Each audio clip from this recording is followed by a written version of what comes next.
We now have a fireside chat, very interesting one. The chat is the brand behind the bottle, building trust in edible oils. We already have with us Mr. Asthana, Mr. Chaturvedi may invite Mr. Asthana, and the President may invite you, and Mr. Angshu Mallick, please may invite both of you to join Mr. Chaturvedi for this wonderful fireside chat. So I'll leave it to all of you. You all are intelligent, when to start and when to stop. Ladies and gentlemen, wonderful panel here on a fireside chat on the brand. Please give them a big round of applause as they begin. Thank you very much. I'm doing somebody else's job. In fact, Mr. Angshu Mallick was supposed to be doing a fireside chat with Piyush Pandey, but Piyush actually fell ill. So now this task has been given to me. The hunter now has become the hunted.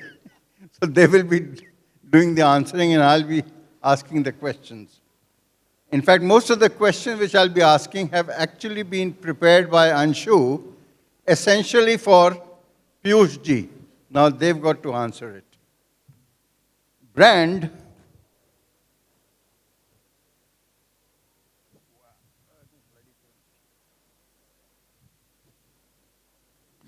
are built on trust, and the trust is built on quality and purity, transparency and traceability, health and wellness, sustainability and community work. So my question to Angshu is, what is the most powerful way of generating trust in a brand? What makes your brand stand out in the marketplace? I think consistency is one single word which builds the brand. I always believe that whatever you say or communicate, you remain consistent over the period of time. Brands are like human beings. It's like a personality that you develop. Slowly that personality becomes that icon. So the brands must not deter here and there. So I believe consistency pays in the long run. One, short communication, clear communication, easy to understand communication helps in making your consumers connect with you and overall remain true to what you are saying. Would you like to add something to this, Sanjeev? In fact, I forgot to introduce them, and I'm sure they don't need an introduction. Angshu is the builder of one of the biggest edible oil brand in this country, Fortune. And obviously, Sanjeev is not only the president of C, but also the president or CEO of Patanjali, and they also have a host of. So whatever they speak, you should absorb the same. Yeah. So I will say, Atul bhai, that Angshu is spot on. I think, so one is the trust, but I think every brand is really sort of a personality of its own. So human beings, we have got diverse ways of reacting to different ways. Brands stand out for something that you built a narrative on. So you mentioned that how does your brand stand out versus somebody else's brand?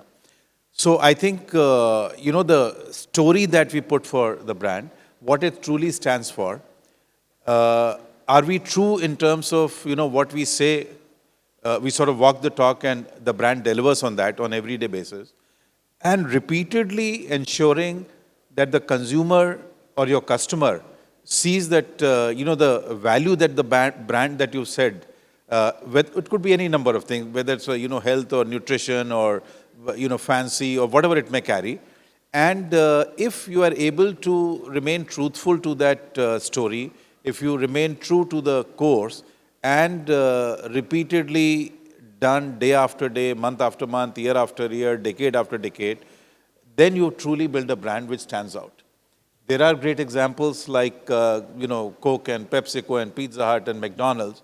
And I would just say that, the Western countries, especially America, the ability to sort of build brands which are iconic, which stay, through generations, and the amount of effort that they make to really put their brands together, the brand story together, whether we talk about Apple or, whole host of, brands, I think that is what I would say that embodies a brand when it stands out.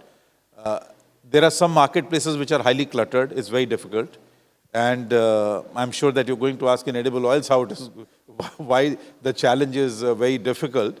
But we'll talk about that. But I'm saying, yes, you have to stand true to it. So. The moral of the story is, even if you are not very great in terms of quality or whatever, but there has to be consistency. Whichever category you are bracketed in, you have to be consistent. Absolutely true. You can't play around with consistency because then you lose the consumer faith. The next question out of this is, how do you satisfy consumers' curiosity on the source of your product? How do you satisfy that what you are saying is right, or whatever ingredients which have gone to build up your product, they are good, bad or ugly or whatever? How do you satisfy a consumer's curiosity? See, mostly we have seen in products which are manufactured in India or processed in India. You take basmati rice or you take wheat flour.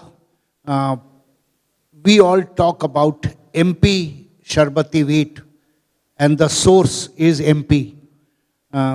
We actually need to buy from MP and process it. We do that. You can make atta from UP wheat also, Punjab wheat also, but then consumers like MP wheat, and that MP wheat has a separate quality of sweetness. That is the part of MP wheat. Or you take Amritsar basmati rice, and then you use that as your USP because you are using it from Amritsar basmati. Kachi ghani oil, if you take mustard, I can tell you there is a difference between Rajasthan seed crushed oil and UP seed crushed oil in terms of color, in terms of aroma, in terms of taste. Rajasthan stands out. So when we talk about in communication, we try to use these words as a clue that where it is coming from. Say in atta, we generally try to say it's MP source wheat. So that is how we do it. Consumers are very particular nowadays. They want to understand from where are you getting it and from where it has come. In olive oil, consumers are very clear. They want from Spain or they want from Italy, but they don't want from Turkey or something. They want European supply for olive oil. So I think source consumers are looking at. Becoming quite finicky about it. Yes. Would you like to add something to this, Sanjeev? Yes, absolutely. So Atul bhai, I'll give an example closer home. So like Sharbati you said, Gujarat used to have 25,000 brands of groundnut oil when I started my career. 25,000 brands. And in fact, it used to be said that Saurashtra alone has 25,000 brands. So it was such a micro level positioning, such a micro level sort of branding, which was being done. And consumers were obviously relating to that in terms of working through that.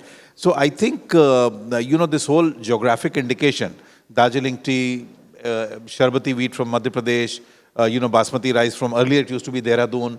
Gradually it has, over a period of time, it doesn't have basmati. Now Dehradun does not have basmati, or it never had. But anyway, it was like, if you go back 30 years, that's what at our homes we say, Dehradun basmati.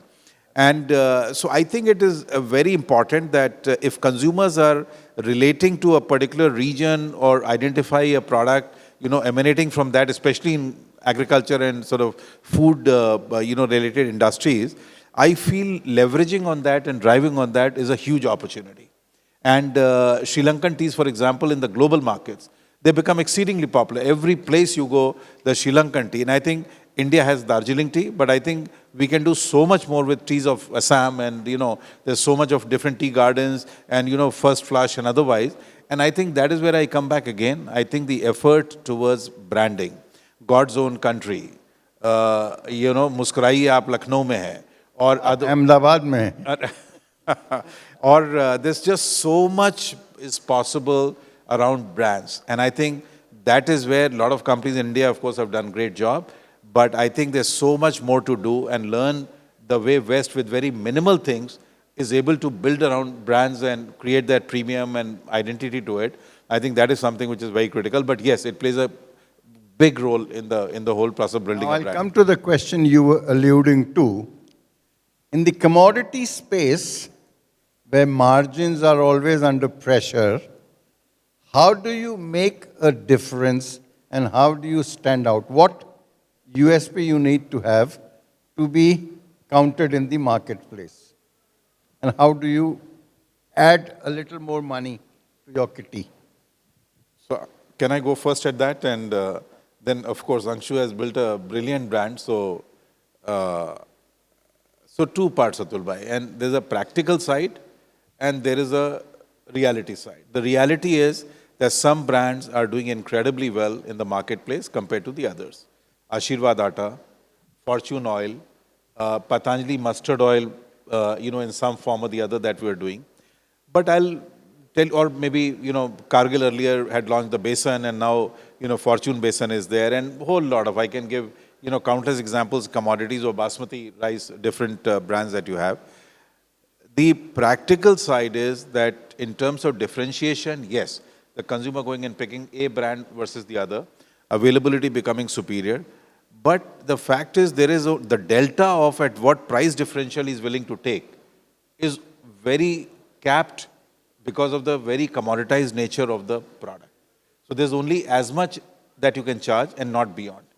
And I think that is where the challenge lies in the commodity brands. So there are not much prizes for anyone to be guessing.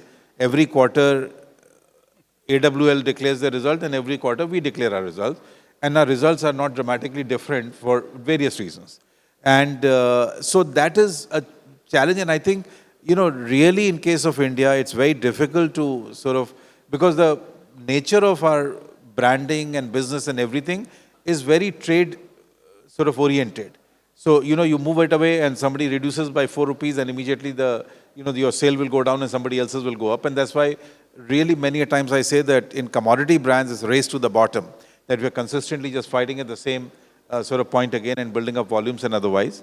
But having said all of that, I think building brands in commodities, there have been phenomenal examples. Angshu is sitting right here, and we'd love to hear that how Fortune has been such a great play, what they've done. They've done a brilliant job in Atta. They've done a fantastic job, what they're doing in Besan. Now we're seeing in mustard oil, the way the scales have started to move. So yes, we can do that. I mean, we have done in our own way what we had to do. I don't want to talk about that too much, but I'd love to hear from Angshu. So there is an opportunity at some point of time when the market truly starts to determine whether to buy this or not the other brand. I think that is when you have a strong brand, that opportunity multiplies multifold. And that's where the big opportunity of a brand building stands. Now, to add to what you said, let me recount a small little incident which I had with Shiv Kumar, the ITC chief, and I'm sure probably one of the builders of Ashirwad Atta. Way back, I think 25 years back, we were in a party and we got talking on Ashirwad. He was convinced that Ashirwad is going to go places. And I was convinced it is not going to fly because consumers are more adept at going to the nearby chakki wala and getting it and fresh and things like that. And in Gujarat, every household has their own ghar ghanti. But he said, no, it's going to fly. You'll see how things are going to. So what's also important is your courage of conviction and your staying power, as well as how you see the market behaving going forward. Now, we like to hear Anshu's story, and how fortune got built up, because way back in the late 90s, India was consuming a lot of loose oil, something like 80-20, 80% loose and 20% packed. How did fortune, can you give a little bit on fortune's story? I will give you one example on mustard oil first. Of course, first one was our Fortune soybean oil. And mustard oil was, we started little later. Mustard oil story goes back when I launched Dhara mustard oil on 15th August 1988. That was the day when we launched Dhara mustard oil in Kolkata.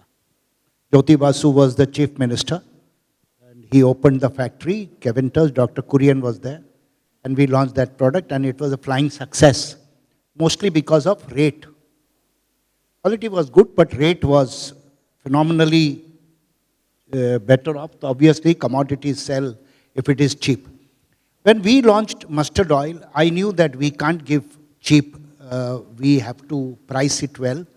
So I wanted to differentiate by process. So I said that I was in Calcutta, so I knew ghani there. And ghanis are very common in Calcutta. If you go to any market, there will be at least one ghani shop where you bring your mustard and he will process and give you the oil and he will take the cake. And everybody likes fresh mustard oil, like fresh atta. So Bengal has grown like that, and I have seen it. So I knew this word, ghani, is a good word, but not in India. Nobody would know what is ghani. So I named it Kachi Ghani. And that was the first I started the word Kachi Ghani. Nobody would understand.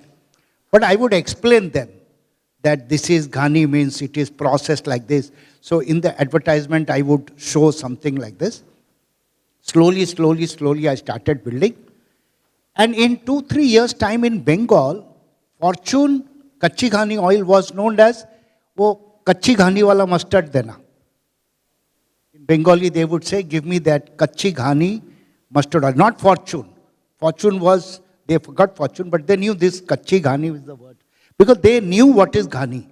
So they found that same product, but in a pack. And slowly and steadily, it started doing well, and then across the country. I am very happy to say today, Kachi Ghani, if you don't write, you can't sell mustard oil. If you don't write Kachi Ghani, you can't sell mustard oil. One, FSSAI. You have a Bengali clapping. Right. And FSSAI has now made Kachi Ghani as 0.2% minimum alloy. Then only you can call it Kachi Ghani. Otherwise, this word Kachi Ghani was never there in FSSAI. So over the last 15-20 years, we built this. Today, good mustard oil means Kachi Ghani. And let me tell you, we have stuck to the quality consistently over the last 25 years. We have not compromised till today, and we have stood by purity because we believed that this is what the consumers want. Now, when I say consistency, this is consistency. Very easy communication, because what you know, that only if I say, you will understand better. And third, build the story of purity like this over the last 15-20 years. And still today, all my advertisements are based on only purity as my plank, nothing other than that. Now, pickle is one product where you need good quality mustard oil, and people don't compromise because they consume it after 6 months. So mustard oil should be pure, so we have tried to promote it like that. And I have tried to give little traditional flavor. If you see my pack today in Bengal, it is of Hilsa fish. That is the Ilish March, what I say in Bengal. This is the time, July, August, September is the fish. So my pack has a story of fish and somebody holding the fish. So in the pack I have given that this is meant for this fish. So people have started getting that. So I'm trying to use food and connect it locally. In Bihar, it is with the Chhat festival. In UP, it is with the pickle. So different type of packs are given to differentiate with the competition, and that is why, happy to say, it's number one mustard oil brand in the country. On soya bean, Atul Bhai, nobody knows more than you for Vital. Atul Bhai was the, in SM Dichem, they were selling Vital refined oil. And when we started, Vital never said which oil it is. Vital was very intelligent. They did not disclose, they only said cooking oil. They did not write soybean oil, and but Vital was number one brand, honestly. Originally Britannia. Originally Britannia, correct. Originally Britannia, Vital. But when I started, I felt that no, I will disclose soybean oil. Consumers may not agree, but I am confident my product is good. Atul Bhai was there. Atul Bhai also felt, don't write soya bean, nobody will buy soya bean. But I was convinced that if the quality is good, people will buy soya bean oil. And we went ahead putting soya bean oil on the front panel. And what I did when I went to the market, I only said, those days more tins were sold. Consumer pack was small. Tins were more because people used to buy loose in 2000 I'm saying. So people would buy loose in Rajasthan. I would tell the retailer, you put a coin in it and you see if you can tell me it is 10 paisa or 25 paisa, that is the clarity of the oil.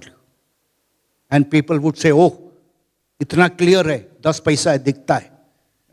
Whatever Angshu is saying is 100% correct. In fact, when Fortune was actually introduced in India, uske pehle soya oil had a very, very negative connotation. Fishy odor. Fishy odor. कोई छूना नहीं चाहता था. हम लोगों के घरों में भी सोया नहीं आता था. But then, new technology, Wilmar's technical know-how, and you had a product which was absolutely perfect. So in commodity, if you can differentiate the product, then you have a winner in your hand. But if you cannot differentiate, then you have to differentiate either through some method like kachi ghani or any word, or an emotional connect you build. So emotional connect also you can build like Dhara, what they did. If you know the jalebi ad and all that, these are some of the iconic ads of edible oil, which connects you because of the emotional connect. But otherwise, if you can create differentiation through product, then that is always a sure shot win because consumers can see the difference. And I think that has been the story. Absolutely true. Overall, I still believe simplicity, clarity, and brevity. And consistency. And brevity. Is what I feel is good. Only sometime add, sometime you don't do because I don't have money is not good. Do small, but do very, very consistently. Consumers only like what is consistent. They don't like abrupt things. I agree with you 100%. On the emotional front, Vital had an ad which said, Dil ki baat. Dil ki baat means medically also it will help you in clearing your clogged arteries. And Dil ki baat hai, pasand ki baat hai. We just have gone through a massive pandemic, and post-pandemic, consumer behaviors have changed and changed big time. How have companies like Patanjali and AWL responded to that? First to you, Sanjeev. And do you see a perceptible change in consumer behavior? And if yes, how are you responding to that? Huge change, Atul Bhai. So I will actually put it in 3 distinct phases in such a short time, and then I want to address a little unrelated area, but in terms of, the whole segmentation process of how, the data is now going to drive in the way we are presenting our brands to consumers. But first to pandemic. During pandemic, the big drivers of consumption, the consumer concerns were only one, it was around health, health, and health. And everything that ensured that, that everything is healthy, somehow they are away from. It was a very scared choices they were making. They were relating only to the established brands. There was no experimentation which was going on. They were pretty much, just wanted somehow to remain safe and alive, almost. And that is what was driving their behavior. what we observed was that immediately post-pandemic, somewhere around 21, 22, the broad orientation was towards nutrition, prevention, health, how do we get healthier so that this infection sort of doesn't, we don't catch it. We have taken, the vaccination, but still it could resurface. So all the focus of consumers started shifting to anything that carried immunity, that carried health, that carried, so anything, whether it's food. So we saw a huge spike in the sales of, our juices, for example, in medicated aloe vera juices, amla juices, honey and Chyawanprash, and anything that could give you, whether reality or otherwise, a perception that this is helping with my immunity, this is helping with my cost. So that certain segments of the consumption basket started shooting, went through the roof. It was a big thing. Every company worth their salt in some form or the other continued guarantee that even the regular products, gave, it was an immunity booster, it was, giving them nutrition of different kind, it was helping them sort of get away from all that. So we saw a very distinct change in consumer behavior, and that's why the companies sort of kept on responding, but it really appealed to the consumer. But what truly has happened in the last 2 years is quite amazing. That, this entire story around sort of immunity, health and all that has moved and migrated into a different segment altogether. Now we see that some of the demands what they had on, medicated juices, preventive measures of, how you can sort of remain immune to diseases, etc., has given way to health, nutrition, focus on, very different orientation in life, because that fear is now receded. People are seeing it in a very different way, how their orientation. And what is leading me to fundamentally believe now, so one is a very traditional product like edible oil, Pan-India peel, so it might be different. अच्छा यहाँ पे मछली है तो वहाँ पे सत्तू है तो वहाँ पे छठ का पूजा है तो ठीक है, that you can do that. But what Angshu was alluding to, I just want to kind of go a little further into that. So this whole micro-segmentation of markets now, I think is going to play enormous role in that. So for example, this demographics of India as it is changing, we are finding that a lot of traditional choices what they made took, because we have a lot of products on, skin care and hair care and home care, entirely, completely different orientation. The youth which is coming to the marketplace, they're looking at differently. So the consumer in, let's say for example, sitting in Bangalore may behave very differently than, the customer sitting in Lucknow, and very different than somebody in Calcutta versus. So how do companies now start working towards reacting, responding to the market changes? How do they come out with this segmentation and customize their messaging? And fortunately, because of the social media today, fortunately because of the data that is available, fortunately because of artificial intelligence that has started to come in, your ability to focus on messages to a particular sort of group of consumers in a particular geography, in a particular age group, in a particular socioeconomic classes, in particular, sort of orientation in rural versus urban, metros versus otherwise, I think that has become phenomenal. I agree. And that, the future is going to be exceedingly different. Now, edible oil, I'm just thinking about it, could be different. I mean, West Bengal versus UP versus Bihar could be different. But in general, I think this marketers, companies, will truly have to rely on exactly what we heard from the Google person, that, data is so critical now. The analytics that we overlay on top of that, the ability to, sort of do that analysis and be able to manage and drive that growth in a different way, I think is going to be the huge driver in the way the entire market is going to start sort of moving towards it and start to drive it. And I think as large corporations and otherwise, I think our ability to be nimble with what the market is sort of, giving indications. I'll just take 30 seconds more to give one example, that one of our traditional sort of competitors, Baidyanath, in very Ayurvedic sort of focus areas, they launched a brand called Kapiva. And somebody came and gave me a gift, 2 years back. And I found these fancy bottles and, even edible oil, sesame oil, olive oil, all kinds of, products, beautifully packed. I said, what the hell, what is Kapiva? And I didn't know that. And then somebody mentioned this is owned by Baidyanath. So now even traditional companies, especially with the demographic changes in the way we are orienting ourselves, I think even on the branding itself, you may have to take a call as to truly what appeals to which customer class, whom you're targeting. And I think to that extent, companies will have to have a very open mind, especially the large companies. You know, we may be obsessed that Patanjali is great and Fortune is great and this is the way we want to do it. But really, we may have to look at it in a very different orientation in the way we present our brands to the marketplace, and really that appeals to them at a broader sense. Anshu, you'd like to comment on this? And secondly, I would also like you to comment on how would somebody who's wanting to get into this branding of edible oils, how should he start? A message for the startups in this range. See, Sanjeev has said most of the things before pandemic and after. Consumers have become much more alert, much more knowledgeable, much more curious. They would like to know everything. They had a lot of time also to go through.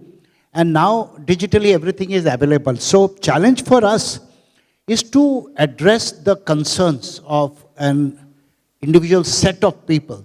So what Mumbai consumers would like to have need not be same as Delhi. And within Delhi, South Delhi may be different and East Delhi may be different.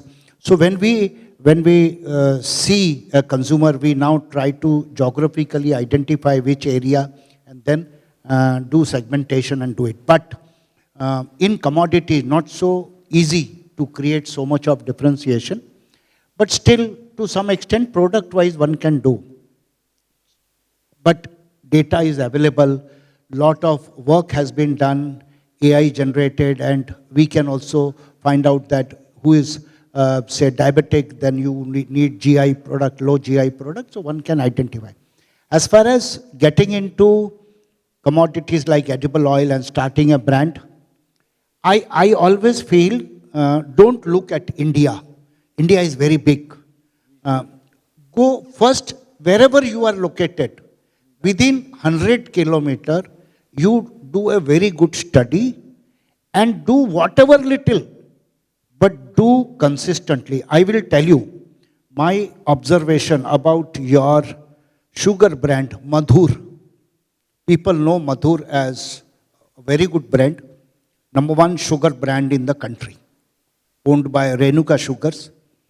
I have been studying it since last 10-15 years. Not because of anything, but because with a very shoestring budget, they have built this brand in Gujarat. And Gujarat is their major market. What they have done? Nothing. Auto rickshaw branding. One auto rickshaw branding is only 600 rupees per month. And minimum 6 months that branding remains good. I have seen 100 such, 200 such Madhur painted auto rickshaws moving around in Ahmedabad. I'm telling you 15-20 years back story. You have built it with shoestring budget, but consistently I have seen that happen. Today, it is obviously the national brand. Now, if you want to build brand, I believe it's not big money that you need.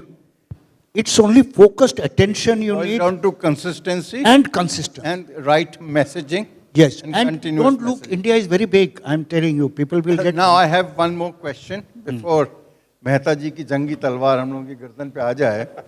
And that is, one answer, yes or no. Should we use celebrities to endorse our brand? Are they good for the brand or are they good for themselves? Yes or no? So, but I want to add a few sentences to that. Okay. Because we've 10 just... seconds. No, 30 seconds you allow me. We have the secretary's permission. Yes, I mean, sir, I'll take just 1 minute to answer because this is very crucial, Atul. Because, you know, exactly we've done this experiment. So we hired some of the top sort of brand endorsers in the last 2.5 years. Swamiji used to be our brand ambassador.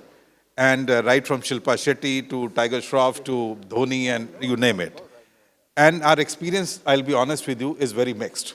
That eventually when do the analysis as to who truly is really appealing to the consumers, I'll leave it open. So I think their choice is very much there. So celebrities add a lot of value in terms of, you know, what the consumers might be looking for. But eventually it has to translate to business. And I think that is where we have to be very sensible about it. And Yeah, I mean, we've seen our competitors out of. So yes or no?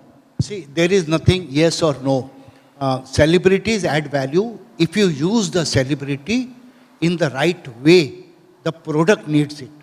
If the product has a health connotation and your celebrity has a health connotation around his personality, then it is going to add value. But if it has been a showpiece only and that takes away 3/4 of the advertising ship, That then doesn't it is make sense. then it is advertising him and not the product. No. So I think intelligently if you use, if Piyush would have been here today, he would have said, I don't believe in celebrity. And none of my ads have any celebrity. He doesn't like celebrity. I know. Oh, thank you very much, and I'm sure, picking your brains and some brilliant brains, I'm sure the audience would have got something to mull over and maybe take action accordingly. Thank you very much. Thank you very much. Big round of applause. May I invite you to take your seats, please. Thank you very, very much, Mr. Chaturvedi, Mr. Asthana, and Mr. Anshul. Thank you very, very much.